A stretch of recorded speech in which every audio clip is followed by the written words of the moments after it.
Welcome back to Mohawk Valley Living TV. Today I'm here at Union Station in downtown Utica, and we're about to talk to Sheriff Mashel about what inspired him to become a first responder.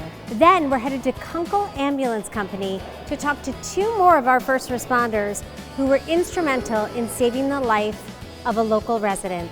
The November issue is out on newsstands. You are on the cover. Yeah, I am. Thank you. That's awesome. We appreciate that. And obviously this is dedicated to first responders, and we want to talk so much about how much they give to the community.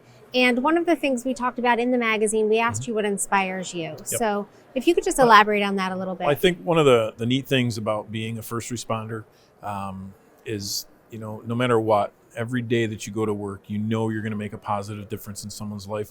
Whether you're a police officer, firefighter, EMS worker, you're going to make a positive difference in someone's life. So that's one of the things that inspired me, and plus the unknown. We could go from a very minimal call, a minor call at one moment, and then quickly you're into a in progress serious matter. It's, you talk about inspiring. I mean, it's truly inspiring when we see the men and women who are first responders, not only in our community but across the country, the great things that they do each and every day. And it's just that's what inspires me at this stage of the game, because I've been around a little bit, and it'll be 37 years in December. Wow. And it's just time flies. Yeah. So you started at 18 years old as a firefighter. Correct. I grew up in New York Mills, small community not far from here. I was born and raised there. I had a lot of community ties in New York Mills. Was kind of looking to, wasn't quite sure where I wanted to go with my life. I was actually working in a local plumbing store, always hung out at the fire station, but was never old enough to be part of that. So when I turned 18, I remember the gentleman who actually talked me into applying for the fire department, because back then there was a significant waiting list and a process you had to go through. But I joined the volunteer fire department at the age of 18 in my hometown. And technically today I'm still a lifetime member. Obviously I don't live there anymore and don't respond to calls there. But it was a huge part of my life growing up in the very beginning. And I quickly saw how the great feeling you get when you help someone in a time of need. And there's nothing more rewarding, whether it's, like I said, going on a minor call or when a major case is solved and the person responsible for, committing a serious crime is put away. I mean, that's a satisfaction that it's important to everyone to know that that's what we're here for. We're here to keep our community safe in so many different ways. You do such a great job of that. And one thing that really struck me that you discussed actually in your interview was that there are over 500 people that report to the Sheriff's Department. So if you could expand a little bit about all of the different ways the Sheriff's Department touches the community. So the Sheriff's Office has a total of 540 employees. We have three main divisions. Our Corrections Division is the largest. So they're the men and women that work at the United County Correctional Facility. It's the county jail. Out of our 540 employees, they make up a significant portion of that. It's a 632-bed jail. It's the 9th largest correctional facility in the state of New York out of all the sheriff's offices. Then we also have our Road Patrol, which is the law enforcement division. That's the division that most people are familiar with. You see the red and white cars out patrolling the communities. But inside the law enforcement division, you have investigators, you have our snowmobile patrol, our boat patrol, our SWAT team, our joint SWAT team, narcotics, criminal investigators, forensics, drone unit, all that's inside the law enforcement division. Then we have our third division, which is the civil division. That's our smallest of the three. You'll find them, they're housed in the county courthouse in downtown Utica, but they handle all civil processing. They do court-ordered evictions, court-ordered auctions and property seizures.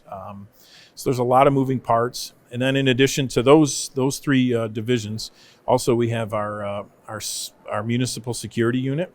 People are most familiar with them, seeing them in our schools, both school resource officers and special patrol officers. So the Sheriff's Office has a presence in every single school district in Oneida County, except for 4 of them. Again, these are, in that specific unit, these are retired peace and police officers who are now back to continue to giving to their communities and protecting not only our children in school, but right here at Union Station.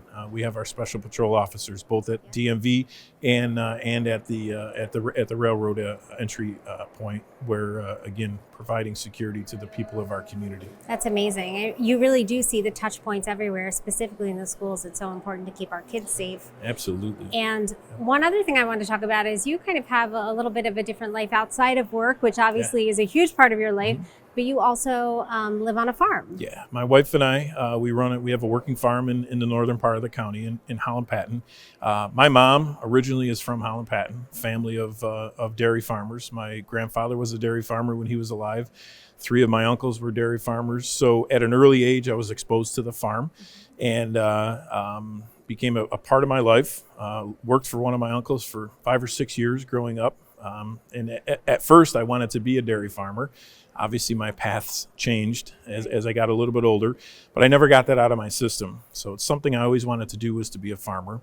My wife, she grew up in Utica, and at an early age, she was placed in a foster home in the town of New Hartford on a dairy farm at the time, the Humphreys Farm on Tibbetts Road. So dairy farming was a huge part of my wife's life, a very positive part of her life when she was a little girl.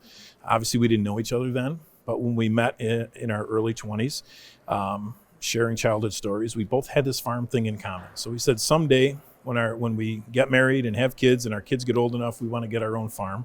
So 11 years ago, we purchased a former dairy farm.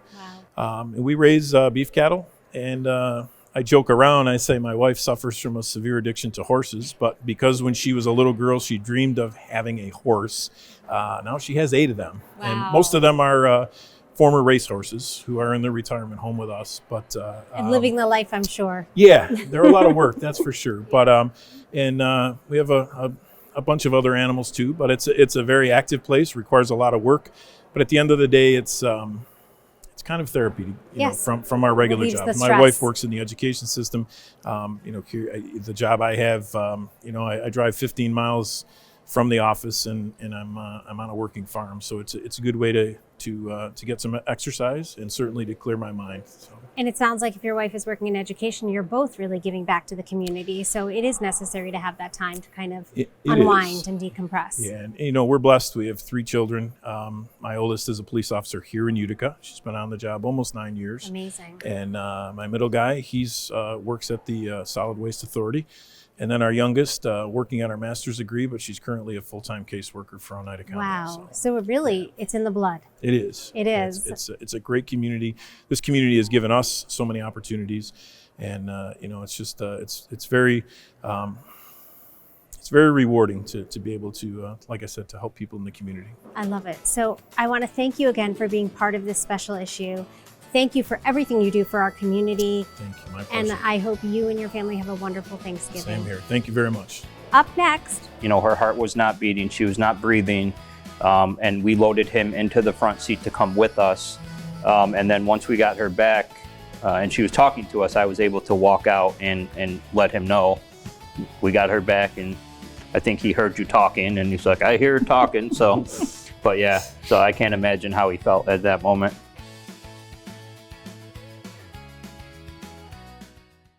At New York Sash, we know the value of experience.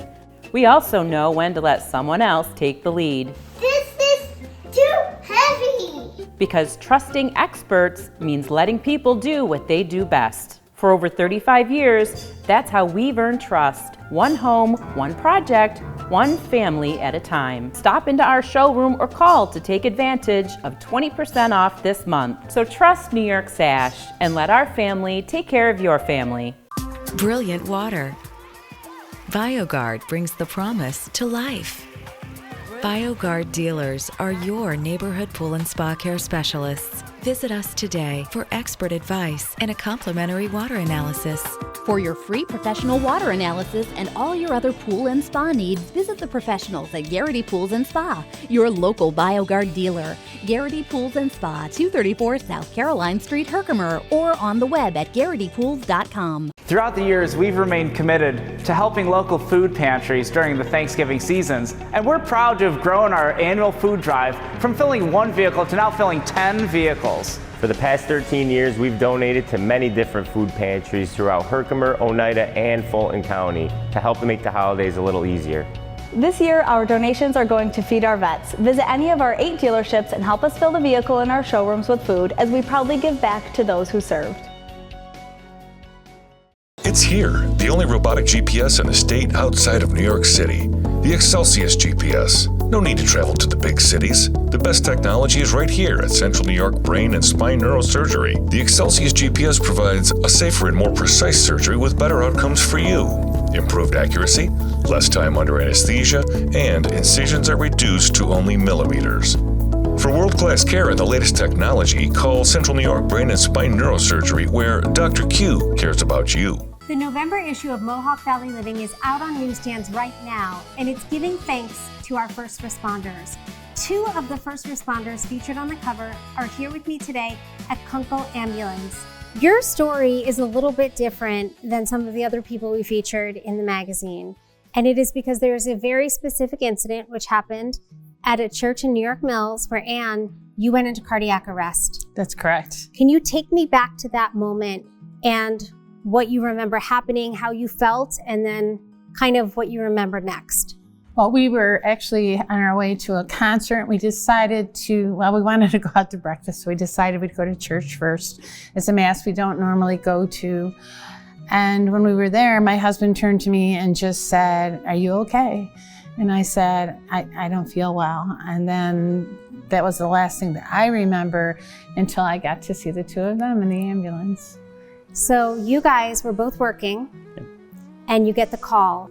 First thing in our morning, we just had started our shift, and we get a call for a cardiac arrest at the church. That's all we knew. Okay. So we arrived on scene, and thankfully there were people in the church already. There was a nurse, I believe, another fire department member who had started CPR on Anne. We did end up shocking her a total of 3 times, and after that 3rd shock, we did get her back. We were in the back of the ambulance at this point, and she just kind of woke up, which is wild, and just started talking to us. And then we just kind of went from there, and we got her transported to the hospital, and the rest is history. Amazing. So Matt, this is actually the ambulance you guys were in with Anne, right? Essentially, we got a new box on the back, but yeah, it was Medic 5 that it took place in, correct. And what do you remember about that day, getting the call? Was this your first call like this? No. This happens all the time. Yeah, I've had several cardiac arrests in the past. Okay. However, this is the first, save where it turned out in our favor and Anne's favor. So, we get the call and we're still kind of half-eyed, but we get there and I won't say the nerves are going, but it sounded like a fight or flight response. So, him and I, we had a great teamwork, chemistry. So we just went straight to work, and we worked swiftly, efficiently, and her eyes opened, and it's like, wow, well, it worked this time. It worked. So I know the sudden cardiac arrest outside of hospital survival rate is like under 3%, I believe. So yeah. So we got a miracle standing right here. Extremely lucky, right? Yeah, absolutely. And you're heroes. I mean, that's absolutely basically what it comes down to. So you wake up in the ambulance. I came back in the ambulance. You came back in the ambulance. That's I can't even imagine what your husband was thinking this whole time. Because what was the time lapse between, if you guys know, when Anne went down in the church to when you brought her back? What was the time frame? I believe it was about 15 minutes, give or take. Yeah. So your heart was not beating for 15 minutes. People were pumping the blood for you. So you guys did not give up. We did not. No. Absolutely not. And neither did the people in the church prior to. They were amazing. Everybody worked very well. Yep. And I think I will tell you, I've gotten the training for hands-only CPR. When you do that on, we don't call it a dummy anymore, what do we call it? Mannequin. On the mannequin, it's hard. It is. It is strenuous. You're using a lot of force. I mean, you've got to really get in there. So they went to work on you, even in the church, right? They kept your heart going. And then Anthony and Matt came in, took over, and got it going. It's really amazing. But it was the quick knowledge of the nurse practitioner immediately recognized that the volunteer fireman came over. And then I had a very young registered nurse who later became a nurse practitioner, who he actually did almost the 15 minutes of the CPR after the fireman. He was very big, he was very young and strong, and I heard he was sweating when they came and took me away. But he was able to keep going. He kept going until they got there, and then they took over. So Anne's in the ambulance. You literally bring her heart rate back. Does somebody walk out and talk to her husband at this point and let him know what's going on? Yeah, so the last thing her husband knew was, her heart was not beating, she was not breathing, and we loaded him into the front seat to come with us. And then once we got her back and she was talking to us, I was able to walk out and let him know. We got her back, and I think he heard you talking, and he's like, I hear her talking, so. But yeah, so I can't imagine how he felt at that moment. What was the look on his face? Probably shock? Yeah, he was just absolutely shocked, for sure. So I'd like to ask each of you, Matt, I'll start with you. What inspired you to become a first responder? I was inspired to join the healthcare field in general. When I was 18, I had gotten pretty sick, had a bit of a crazy event, and nearly lost my own life. So as you can imagine, I was 18. My mother was pretty scared, and I was a rather stubborn teenager, so I didn't want any hospital care. I'll brush it off. What mom says goes. I got to the hospital, and it turned out that I was very close to losing my life, and seeing my mother's face, how scared she was. The medical team around us they worked in a way that I couldn't even imagine, and ultimately they got me back to square one, and I was able to walk out of the hospital with my mother, and she was more than grateful, and that's why I knew, I want to be that someone for somebody else. Anthony, what about you? What inspired you? So in 2009, my father became very, very ill. I've always wanted to help people. I just never really know how to get into it. In 2009, he became very ill. And there was a particular incident where he was just very weak, short of breath, and he had some medical equipment, but I didn't know how to use it. I didn't know what it was for, if it would help him. And just that helpless feeling. I didn't want to feel that again, and I didn't want other families to feel that way. So that's what ultimately led me to go into EMS. And how long have each of you been working in EMS? I just hit 4 years, just over 4 years. Amazing. About Anthony? 14. 14. Yep. So you guys combined 18 years of experience, get to that church, you know what to do, you kick it in gear, and that's why Anne is here today. And Anne, you have spent, this was just 2 years ago, right? That's correct. I mean, you have spent the last 2 years really dedicating yourself to education and spreading the knowledge and spreading your story so that people know how to do CPR, right? And I think that's what's so important. Again, that 15 minutes before they got there, or I guess maybe it was 10 before they got there, the fact that people in that church knew how to do CPR is why you're here today. That is correct.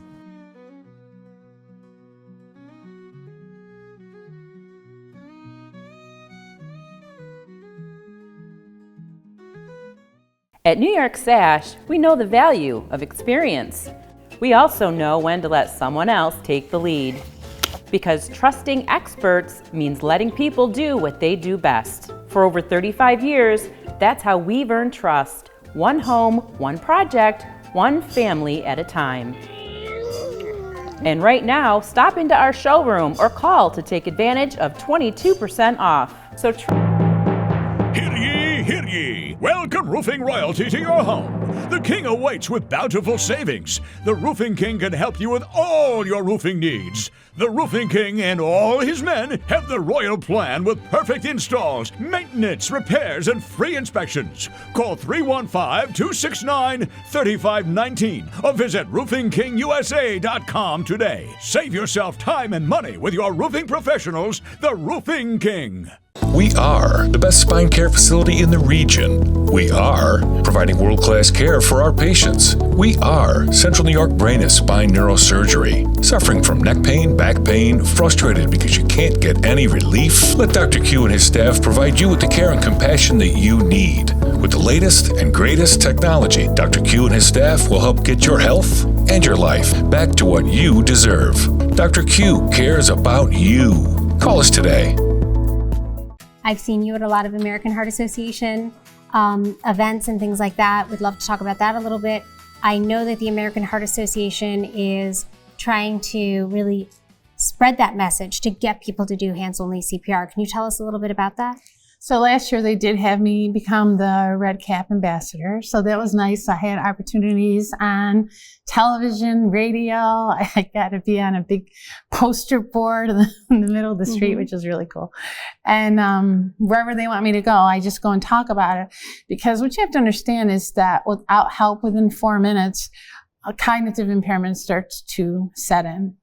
Because I had immediate help, I came back like this, talking like this, and that's why Anthony was so shocked that I thought I was still going to the concert. I didn't even know yet that it had happened. So not only did I survive, thanks to them not giving up and the people at the church, but I survived like this. I don't blame any survivor for not being able to go out and talk. It can be very tiring, but imagine having some impairment and trying to do that. It makes it difficult. It makes it difficult. I was also very stubborn, and I decided that the world needs to know that you need to know how to do CPR. I've been trying to get AEDs in places on the walls where people can see them, because people don't understand there's an essence of time that's involved that you don't have. And they just recently passed the cardiac emergency response plan so that the children in schools will know what to do, and they'll bring that home to their parents, to people in the community. And I'm very excited about that as a retired teacher, that we're going to teach all those kids. So if someone collapses on the floor, because they don't conveniently collapse in front of a nurse's office, the kids will know what to do. And I would trust any of my students to know what to do if something happened. They're educated. So it's interesting. You were a teacher, you were an educator. It seems like even though you're retired, you're still educating. That's right. Right? So you're out there spreading that message and hopefully giving people the time so that people like Anthony and Matt can get there. That's right. That's really what it is. We're not expecting you to be able to kind of do everything, but it's that time gap you said of 4 minutes for cognitive impairment that someone needs to start CPR so that it gives the paramedics and the EMTs a chance to get there. To get there with the AED into shock. That's why the AEDs, they almost work hand in hand. You have to have a CPR to keep the person going, because you still have to get an AED. It could be on a wall, it could be around the corner. You still need it. You still need to get it to the site. They say 4 minutes of retrieval, but not all places are required to have one, which needs to be changed as well. But is there one in the church? Now there is. There is. So you were able to do that. I mean, that's really one of the things that you probably worked on, right? Yes, I worked very hard. So that's in there. So that's good. Yeah, I just will continue. And I don't know if people get nervous when they see me coming after I've sent them 10 emails of why the AED should be there or on the wall, or, I've seen them behind desks.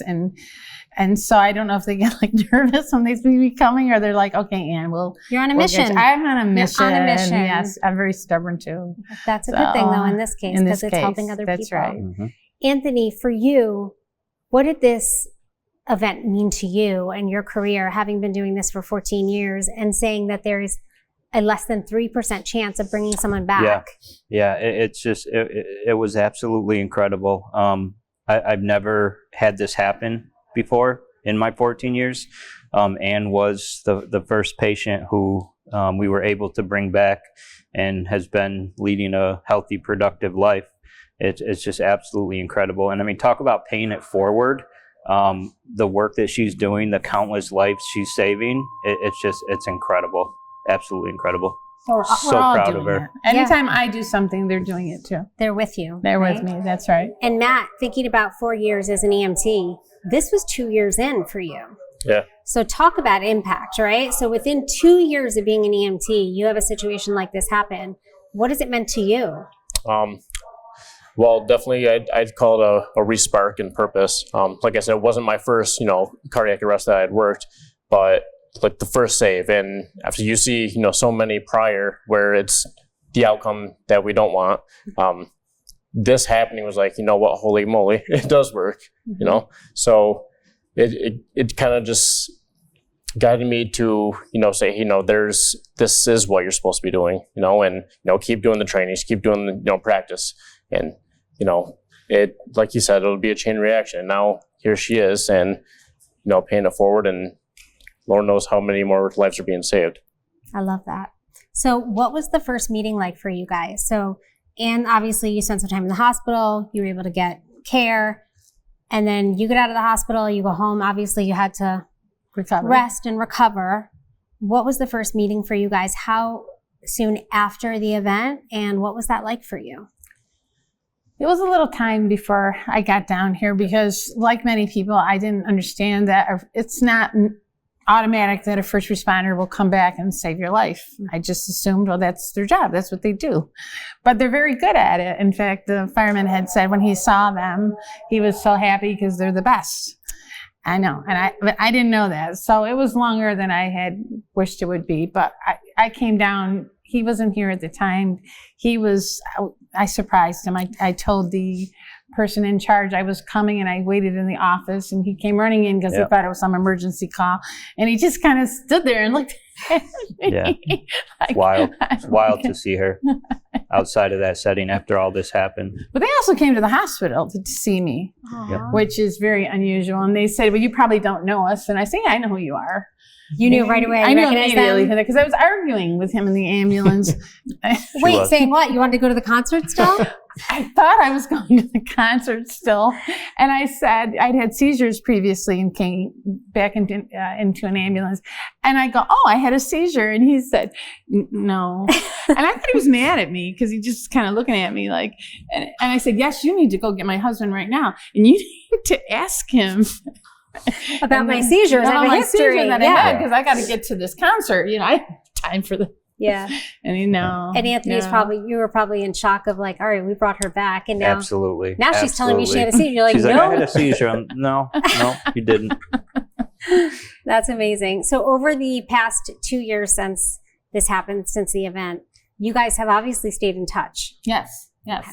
I let them know what I'm up to. And I always say, this is what we are doing today. We are going here and we are doing there. And I got a text with my other people and with them. And so keep them on top of, and I always get nice responses back, you know, good work. I send them pictures. And I love that. Then when I see them, I say, are you tired of hearing from me yet? No, that's okay. Yeah. No, that's okay. Never. Thank you, Ann, for sharing that. And, you know, to all of you, thank you guys for your amazing work as first responders and for sharing this story with us. I think it was really impactful.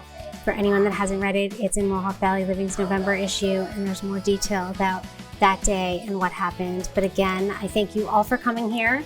I hope you have a wonderful Thanksgiving. We are so thankful for you, and I hope you have a wonderful holiday with your families. Thanks so much for watching Mohawk Valley Living TV. We'll see you next week. So I started out as just a labor helper. Within a couple years, I took over siding crew as a foreman and also did the windows, and then eventually moved up to bathrooms, also took on the responsibility of doing measures from time to time. And then within the last year and a half, I've now become a manager on a daily basis. Once the design consultants make a sale, I will then follow up and make sure everything's sold correctly, get the exact measurements, make sure the product is ordered properly, then also make material lists so that we have the lumber and any other material needed for the job. It was the first place I ever worked for where I could think about my future rather than just working to pay my bills every week. Whether it's health insurance, 401k, very competitive pay, time off. So as long as you're willing to buckle down, work hard, you can get rewarded for it. That was bad. That was like 10 minutes, man.